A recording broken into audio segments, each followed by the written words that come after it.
Good morning, Facebook. Hello, Facebook. Hello, YouTube. However you're catching this, welcome. It is Sunday, July 11th, 7/11, and I'm going to do my sound check here in just a moment. So waiting for the notification that I'm live, and there it goes, and sound is on. There's always a lag, by the way. There's like a 10-second lag for me doing this live. To you being able to listen to it. There's a little lag. So it's Sunday morning, 7/11. This afternoon. We are open at 4 o'clock today. I want to talk about the Ellenville Streets. That's where the village closes off the streets and us restaurants put out tables and chairs and have a good time out on the streets. I want to talk about that because there's a little confusion about that. And there is... confusion and lack of communication, and there's a plan moving forward, I guess. And a lot of you have asked me that. And when you make reservations, I've been saying for the last couple of weeks about parking. And, you got to park a block away and this and that. And a lot of people don't want to park a block away, 2 blocks away, and walk. So it turns off a lot of people. And the Ellenville Streets has not been happening. And I've not gotten any communication from anybody on what's going on with it through the village. So did some research just to myself, and I found out what's going on with it. So I'm going to report that back. Good morning, everybody tuning in. Just drop me a comment and hashtag live or hashtag replay if you're on the replay. Hello, Tiffany, Joel. Good morning, Ralph. A few other people on here as well. Thank you, everybody.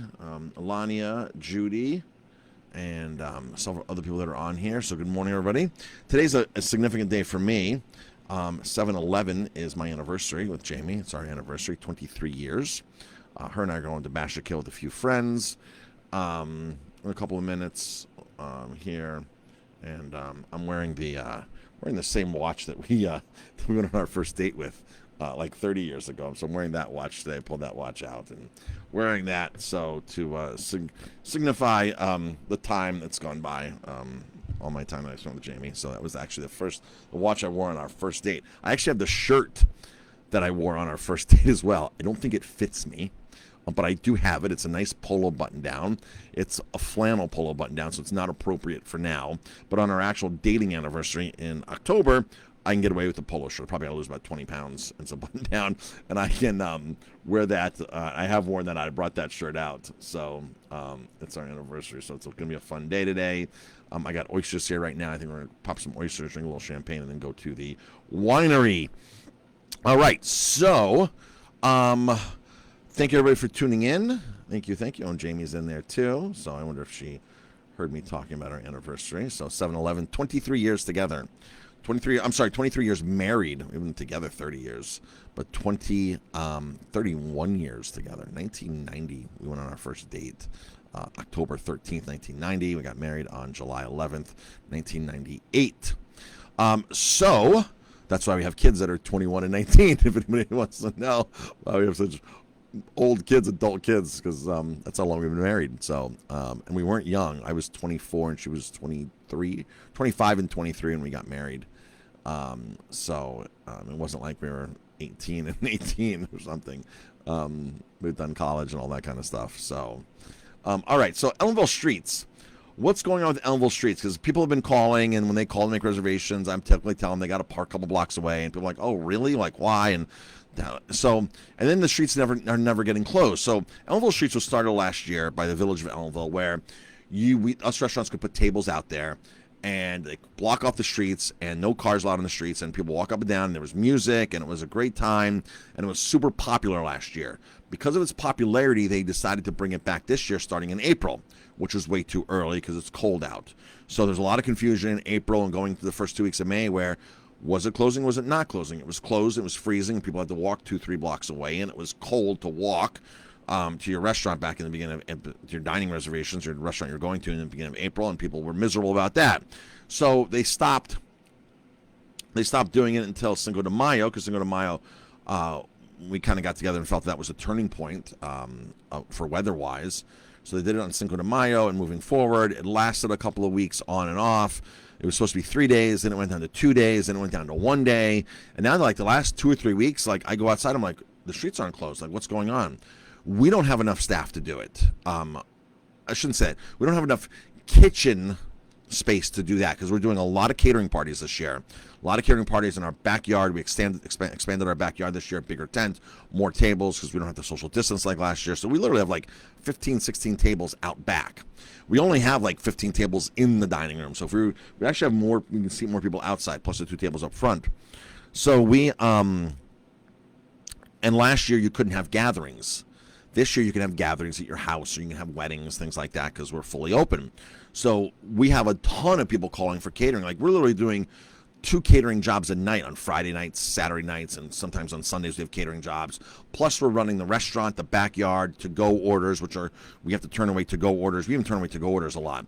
So for us, we just don't have a big enough kitchen space. And we're out of kitchen space to be able to produce for 6, 8, 10 more tables out on the streets. And I spent $3,000. Jamie and I spent $3,000 on new tables and chairs for out front. Well, we bought a popcorn machine. We bought a cotton candy machine. We were going to give out for free. I bought a chocolate tempering machine that we can temper chocolate. And they were like, I had to pay massively through the nose because they were very short supplied chocolate tempering machines back in April. We were going to do chocolate covered bacon out there. We were going to do a lot of fun stuff. I was even going to consider building a portable bocce ball court. And with the price of lumber, that would have been a very expensive endeavor. We bought cornhole. We got chalk for the kids. We were going all out this year in the streets. And it was unfortunate because the synergy wasn't quite there. And with all the restaurants, some restaurants were totally on board. Other restaurants were like, no, I don't want anything to do with it. And we wanted something to do with it, and we tried. But we would bring our staff in to try to expand out there. And all of a sudden, they would never close the streets off. And I have two extra staff members sitting around. Like, I absolutely had a person come on just to do nothing but hand out free popcorn and cotton candy. So it wasn't like, just hand it out to anybody who walks by. And when this person's sitting there at 5 o'clock and the streets aren't closed yet because the village isn't closed, and nobody communicates to us restaurant owners, we're wasting money. We're wasting this, and we just don't have money to waste, right? And I don't think any business has money to waste, especially restaurants.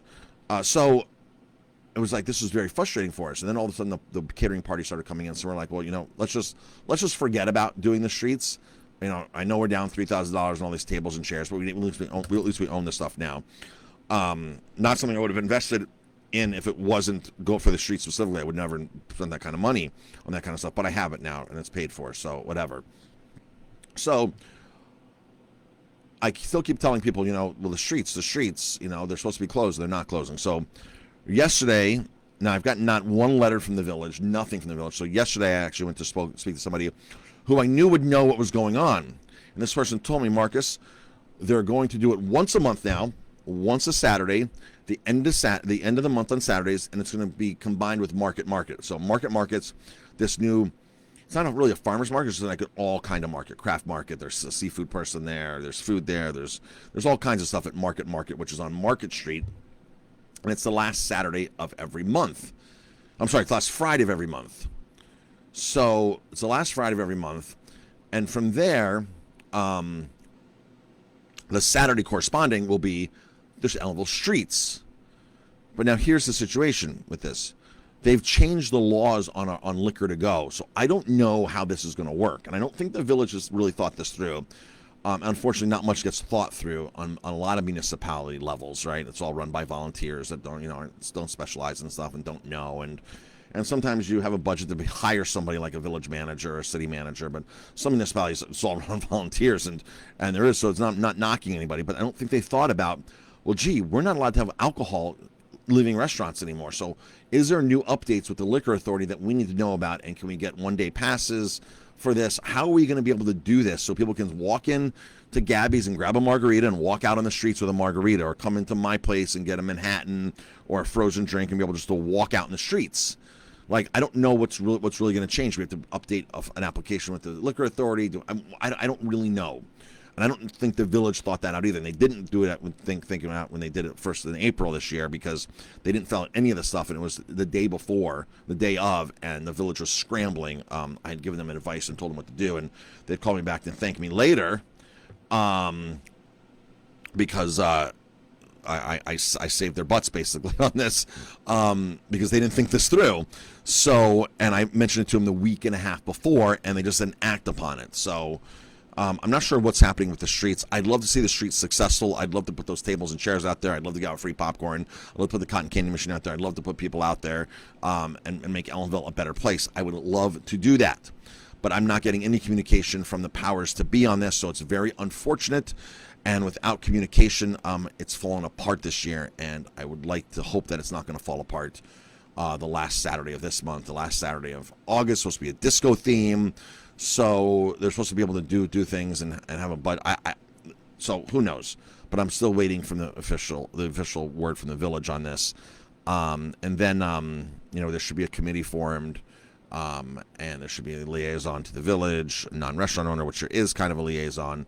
But there should be much more of us should be communicating. But some restaurants are definitely opposed to this. They're like, when we don't want the streets, we don't want to put anything out. We're not going to put anything out. And some restaurants are like, I'll just go with the flow. If I need more tables, I'll throw them out there and use up the streets. So some restaurants are like, yeah, like Gennaro Gabby's like, yeah, if I need more tables, I'm going to use the streets. I'm going to put them out. Yeah, put them out there. We were really gung-ho about it, and that's why we spent $3,000 on all this stuff to make this place to make it better. So we'll see. We'll see what happens. I have to go next door now. Jamie's waiting for me, and we're going to head off to Bashakil Winery and celebrate our anniversary with some friends. So everybody have a great, amazing day. Stay dry here if you're on the East Coast near us, because it's supposed to rain a good portion of the day here. We open at 3 o'clock. We open at 3 o'clock today. Now, if it's raining out, we're going to be sitting inside only. And there's still people that are calling that says, I do not want to sit inside. I'm uncomfortable. This, that. And we just can't control how the weather's going to be, right? So it's either all outside or it's all inside for us. If it's beautiful outside, it's all outside. We got plenty of space outside. We got the fire pit. We got the garden. We got the tent. We got the waterfall, the koi pond. It's beautiful out there. We got grapevines growing up the tree and the fence. It's beautiful. Big mint patch for making mojitos. But if it's raining, everybody's inside. And if you're not comfortable seating inside, like people are still calling saying, I need you to guarantee that I'm going to have a table that's socially distanced. And if not saying this is wrong, that's your opinion and that's what you believe in, and that's what makes you feel fine. But if you go to any restaurant right now, I doubt they're going to really socially distance many people. Restaurants hurt for the longest time. They want the money, they want the revenue. So I don't know of any restaurants that are still like, stand back, put tables 6 feet apart, and let's just seat at half capacity and not get revenue. Restaurants, it's a business choice for restaurants to and businesses to quote unquote pack people in, and that's what's going to happen. So if you're one of those people, I'm not saying it's wrong to have that mindset. You do what you have to do for yourself, but a lot of restaurants aren't going to be able to accommodate you if you still want to socially distance like that. And so just keep that in mind. There's always takeout. You can always do takeout and eat in the comfort of your house or wherever you want to eat. We do a lot of takeout every day, so we recommend doing takeout if that's your situation. So, Mayor Guiliano would significantly improve Ellenville. Thank you, Joel. I've been approached over the years, for at least 7-8 years, people would approach me and say, I'll fund your campaign. I'll give you money. I'll help you. Please run for mayor. Please run for mayor. Please run for mayor. I don't want to run for mayor. I just want Ellenville to move positive in the direction forward. And I don't want to really get into politics. I have no problem calling people out at a government level here, which I've done many times. I've called them out and held them publicly accountable for things, just because when I see things that are wrong, I speak up. And I stood up to the building inspector a few years ago, the code enforcer, and everybody else was afraid to speak up. And you know what? I'm not going to let somebody abuse me. And then the village board got down on me like, it's just so unprofessional of you. And I'm like, if he did to your kids, your son or daughter, what he did to me, you'd speak up. So different situation, different shoes, you'd totally speak up. So what you're saying right now is totally biased and unprofessional and not even thought through. And it's just, I didn't like being taken advantage of, the code enforcer. And I stood up, I spoke up, I posted videos, I posted stuff, and I spoke up for myself. And it worked out. It worked out in my favor. I wasn't going to be bullied by somebody like that. So I speak up.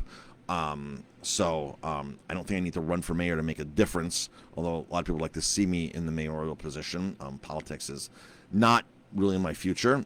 My father was a municipal manager wherever we lived when I was a kid. A couple places we lived in Florida, Pennsylvania, Colorado. Even here in Ellenville for a while, he was a city manager, a borough manager, a village manager.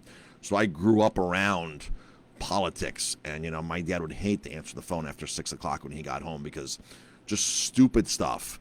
And I remember it's dinner time, you do not answer the phone. Like somebody from some office is going to call you this or this. My father had a pager. Even when I was a little kid, my father always had a pager on him. So if it was somebody who needed to get a hold of him, they would page him. But people just call your house and like my leaves weren't picked up today. You're the village manager. My leaves weren't picked up. And it's like 7 o'clock at night, and that's just the tip of the iceberg of this kind of stuff. And I don't want to deal with people's leaves aren't picked up or this or that. I don't want to deal with that. I just want to make Ellenville a better place. I want more businesses to come here. I want respectable people here. I want to keep my business going, and I just want to move in a positive direction. So that's the story with that. I'm going to do what I can without being mayor. Let's put it that way. So, and that's the easiest way for me to get a divorce, Jamie says, if I become mayor. So, all right. I saw what my father went through as a kid, just being bullied around by a lot of these people. So, all right, folks, that is it. I got to get going. Jamie's waiting. People waiting. Everybody have an amazing day. Thank you, everybody, for your business. We really appreciate your business. We appreciate your support. Whether it's virtually, whether it's in person here. We just honestly appreciate your support and are very, very thankful to have you. Saying he tried. All right, folks, have a great day.